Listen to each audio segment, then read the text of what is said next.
Kutsal Ada'nın gizemli melek ilahileri. Aynaroz Adası, Güneydoğu Avrupa'da Yunanistan'ın Halkidiki Yarımadası'ndan Ege'ye doğru uzanan 3 dar ve uzun yarımadanın en doğuda olan yerleşim yeridir.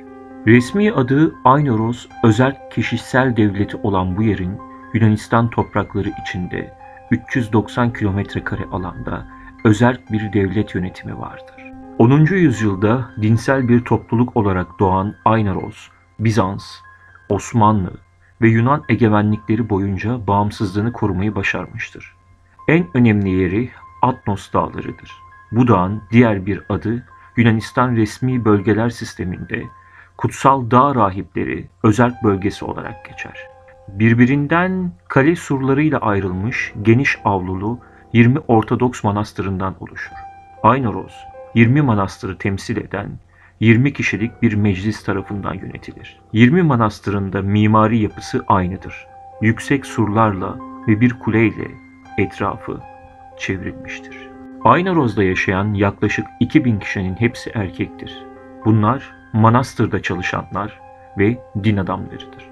Komünal bir yaşam tarzları vardır. Çünkü 1000 yıldır bu topraklara bir tane bile kadın ayak basmamıştır. Yaklaşık 1045'ten beri bölgeye bir tane bile kadın girmemiştir. Tek ulaşım deniz yoluyla yapılır ve isteyen her erkek bile Yarımada'ya giremez.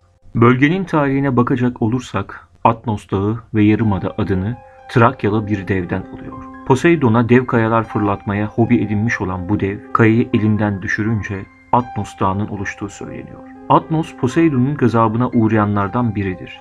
Diğer bir söylenceye göre tam tersi olarak Poseidon Atnos'a dev bir kaya fırlatıyor ve Atnos'un altında kaldığı bu dev kaya Atnos Dağı'nı oluşturuyor. Yarımada'nın kutsal olmasına Meryem Ana vesile olmuştur. Adanın kutsal olmasının sebebi ise söylencelerde Meryem Ana'nın kötü bir deniz yolculuğundan sonra bu güzel bölgede karaya çıkması ve bölgeyi çok beğendiği için Tanrı'nın burayı ona hediye etmesiyle Yarımada'nın Bakire Meryem'in bahçesi olarak anılmaya başlaması. Aynoroz'da dünyavi zevklere yer yoktur. Birkaç sene önce bu bölgeden kaydedildiği söylenen bir ses kaydı hızla tüm dünyaya yayıldı. 2010 yılında Yunanistan'daki kutsal Atnos dağlarında bir turist tarafından kaydedilen ve kaynağı bilinmeyen bu seslerin meleklere ait olduğu iddia ediliyor. Kimi çevrelerde ciddi kuşkular uyandırmakla beraber bilim ve din dünyasında tartışmalara neden oldu. Sesler bütün manastırların kapalı olduğu sessiz gece saatlerinde kaydedilmiş. Kutsal Litürji Komisyonu sırasında kilisenin büyük aziz Rab ibadeti olduğu vakit bir ziyaretçi ilahi şarkılar söyleyen kutsal melekleri gördüğünü söyler. Kutsal Atnos Dağı'nda haç esnasında manastırlarından birine yakın otelde konaklayan genç bir adam gece yarıları kiliseden gelen ilahi seslerini duyar. Aynı zamanda kiliseye baktığında pencerenin olduğu yerde çok tuhaf ve aydınlık bir kütle görür ve daha yakından bakıp duymak için aşağıya kiliseye gider. Ama kapılar kilitlenmiştir ve ses içeriden kapalı kapılar ardından geliyordur. Bu sırada pencerenin olduğu yerdeki aydınlık kütleye dikkatle baktığında onun bir melek silüetinde olduğunu görür. Onu gören silüet bir miktar daha orada kalır ve sonra hızla yok olur.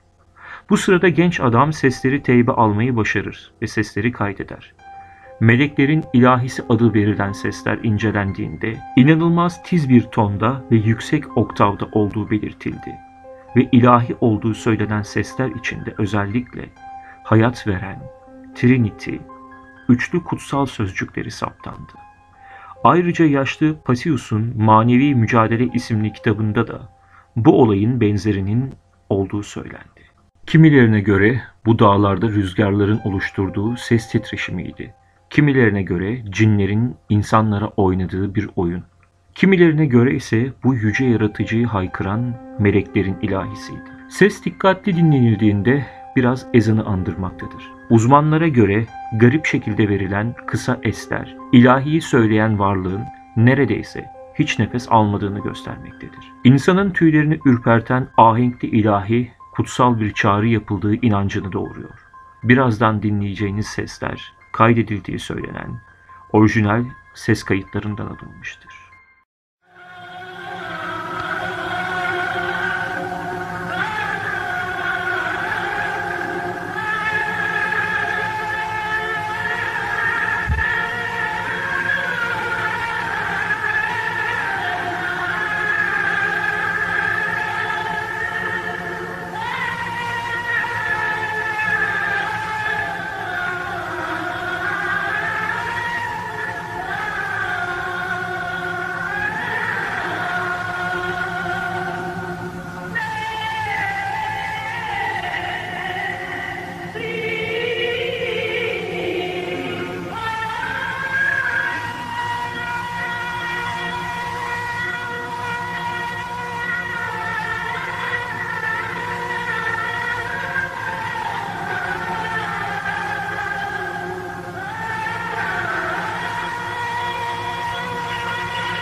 Videolarımızın devamı için kanalımıza abone olmayı unutmayın.